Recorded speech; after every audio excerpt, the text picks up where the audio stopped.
Okay, Sam. Ruben, was that a little bit like Nottingham Forest in that you played really well in patches? You didn't concede a goal this time, but you still didn't look like scoring a goal. Yeah, I think again we create some chances. The game was completely different from Nottingham, of course, against a different opponent, but we had the same lack of goal.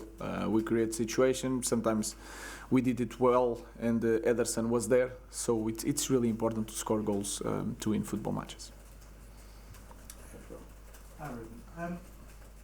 You didn't want to come in midway through the season. Are we now, because you did come in obviously midway through the season, are we now seeing the benefit of you working these players for longer? Do you think there'll be a benefit for next season because of that, even if not ideal in the moment? In the moment, it's still really hard every day. But of course, you can imagine that next season is going to be so much different.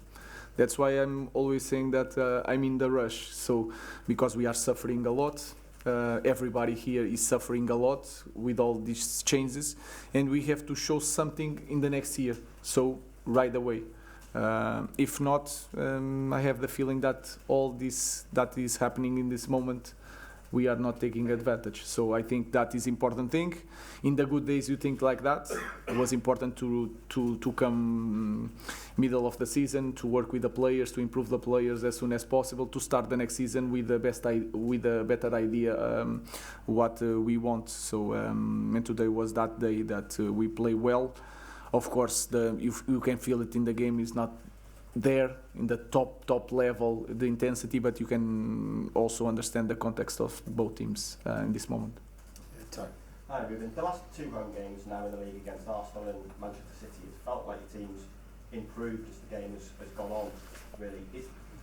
Does that show that maybe you're a better team than the league table is showing this year for all that's gone wrong? And does it help with that belief that maybe when you get things right, you can compete with these teams, and the players are kind of learning that during the game almost, from about the second half they're kind of like, yeah, we can do this? Sometimes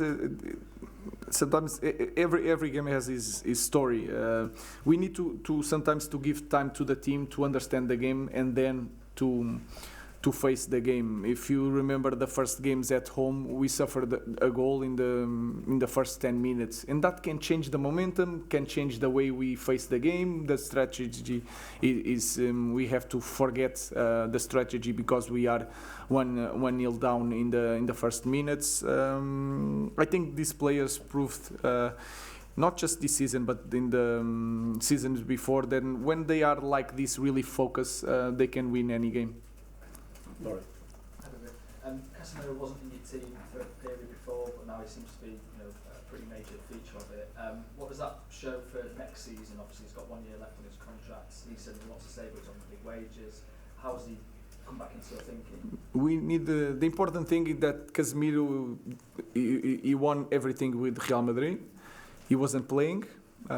Because I understood in the moment that he was not the best option to the way we want to play, but he continued to work. So I look at my players in the same way. If you work, if you improve what we ask of them, they have the opportunity. If they play well, they continue to play. So that was the situation of Casemiro. The credit is all the player. So he's our player and continue to be our player. Dave. Gary Neville was quite critical, I think, in his analysis after the game, saying that both sets of players looked too happy with the point, that if there wasn't enough passion, they should be more disappointed in not winning. They called it a love-in between both sides.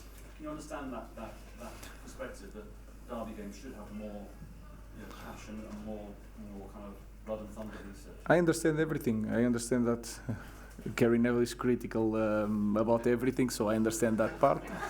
And then I understand that we are not fighting. We are in the moment that we are doing the worst season in history.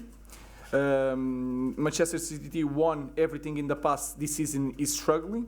So we are not in the best moments to give the best spectacle to every fans. And then when we are not fighting for the big things, of course it's it's different, but you have to look at the context of the game, and I understand the critical aspect of the players that played in this game in a different way, because they were fighting every time for the titles. So it's a different context.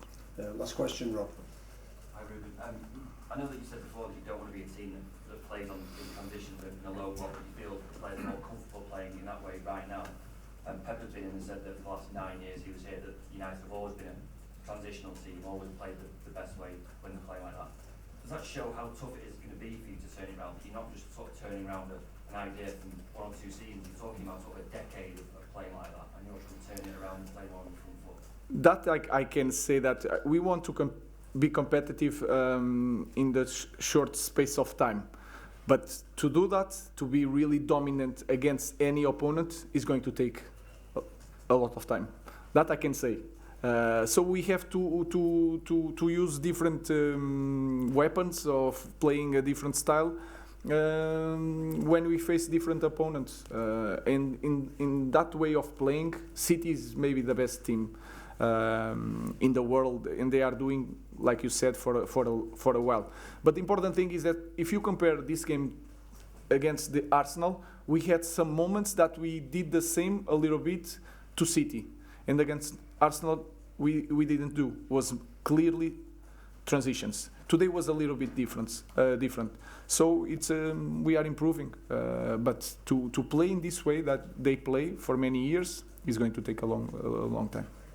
Thank you. Thank you.